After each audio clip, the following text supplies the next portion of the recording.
is Paul. Yeah. It looks like there was some lint where the headphone jack goes. Yes. Now I was talking to you about that fish industry. I know that these fraud laws that you refuse to enforce, it is going to actually affect a lot of individuals. Now, for those in fish and wildlife, yeah. Those in Homeland Security, yes. These offshore fish processing plants, yeah. Why don't you get me those? I'd like to know every place where we're processing the fish. You know, this is a multi-billion-dollar industry, yes, that have marketing cooperatives, and I've known a lot of people over the years that thought that I'd go up to Alaska, I'd work for 18 hours, I'd make all this money, yes, and then I'd have all that money, and then I'd be rich.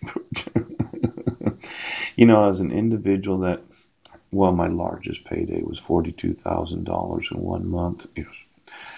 I really thought that I would make more money in these lawsuits, the lawsuits that I've been wanting to file. Yes. See, when I document fraud, yes, and you as law enforcement obstruct my use of the judicial system because on June 1st of 2015, did the petitioner actually motion the court to reissue the temporary protection order? Yes.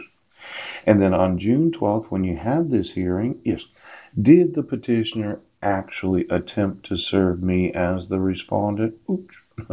Because I don't see any attempt of service from June 1st to June 12th. Yes. And then when you reissue the temporary protection order, yes, 48 days later, you had a court hearing. Yes, where I don't see that the petitioner actually appeared in court. Now, I think there's a very large fraud, okay?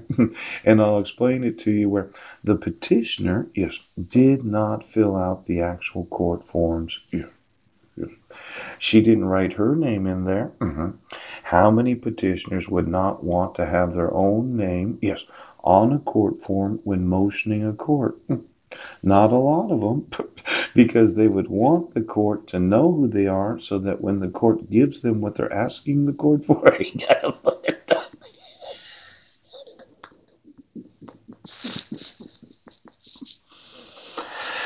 see, it's a large fraud, yes, for any petitioner, yes, to not want the court to know their own name. For some reason, okay, you thought I should go fishing in Alaska, work 18 hours a day at a fish processing plant, yes, so I could bring home $20,000 to $40,000 in approximately 3 months. Yes, when I don't see the name of the petitioner, yes, that means the petitioner did not motion the court and did not fill out the forms. Now, as much as you wouldn't think that I have a real lawsuit for this, I have a fucking huge lawsuit. See, those that motion courts want what the court would give them because of their request of the court.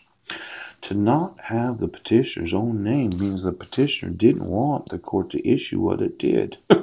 She would have put her own birth date of birth, the DOB, and then she would have said, versus Paul C. Budnick, her husband.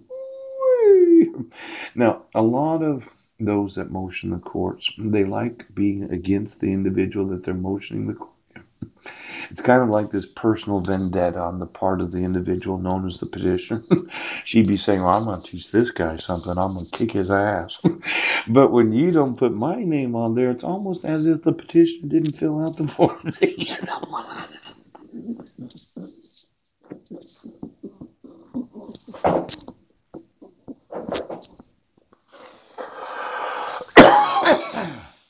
Now, without the petitioner, yes, putting her own name and date of birth, she's the one individual you would want to know because she's the one that petitioned the court.